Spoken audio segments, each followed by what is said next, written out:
Kim Ellis, the Director of Business Development here at the Plaza, Right Step Media, and the Plaza Cinema Cafe. The sonnets, Shakespeare's sonnets, are collections of poems that have such timeless themes as love, beauty, death, and inconstancy. While these 154 sonnets have fascinated and frustrated scholars for centuries, they can also be enjoyed as Shakespeare's thoughts on love, on friendship, on sex, on betrayal, jealousy, and forgiveness. A sonnet was a very popular form of love poem in Shakespeare's day.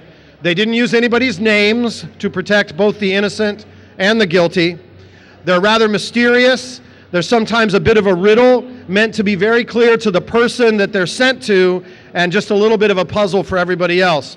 A sonnet is a 14-line poem of 4 quatrains, 3 groups of 4 lines with alternating rhymes and ending with a couplet of 2 rhyming lines. Shakespeare used sonnets in his plays as well. The first meeting of Romeo and Juliet, their first dialogue, forms a sonnet. There's a sonnet embedded in All's Well That Ends Well, which opens tonight at 8 o'clock here. Well, not here, but at the Shakespeare Theater in Lock Haven Park at the Lowndes Shakespeare Center. And also that will be running in repertory with Hamlet, which opened 2 weeks ago and just got a great review in the Wall Street Journal this morning. Each of the sonnets deals with a personal theme, and each can be taken on its own or relation to the poems around it. The first 126 sonnets are all addressed to a young nobleman whom the speaker loves very much. The rest of the poems seem to be addressed to a mysterious woman who the speaker both loves, hates, and lusts for all simultaneously. So who were the young man? Who was the dark lady? We don't know for sure, but the first 17 sonnets, which we'll start with, often called the procreation sonnets, are from a middle-aged, financially strapped playwright, possibly William Shakespeare, who has been hired by the patron's mother to convince her son into honoring a prearranged marriage.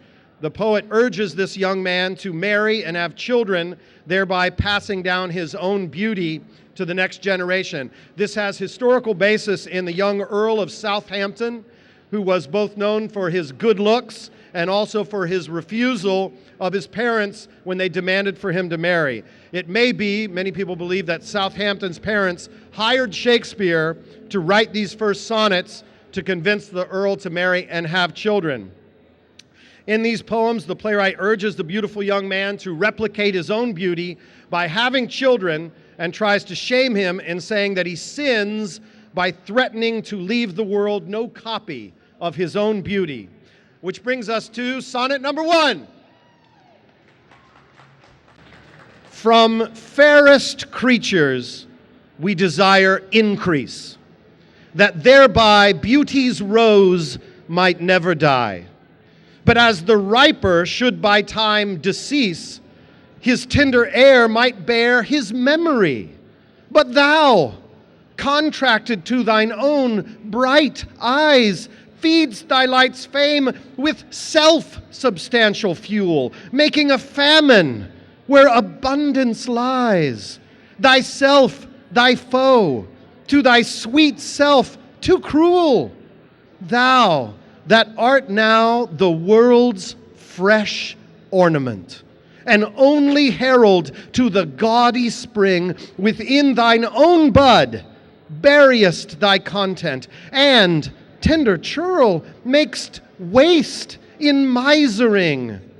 Pity the world, or else this glutton be, to eat the world's due by thy grave and thee.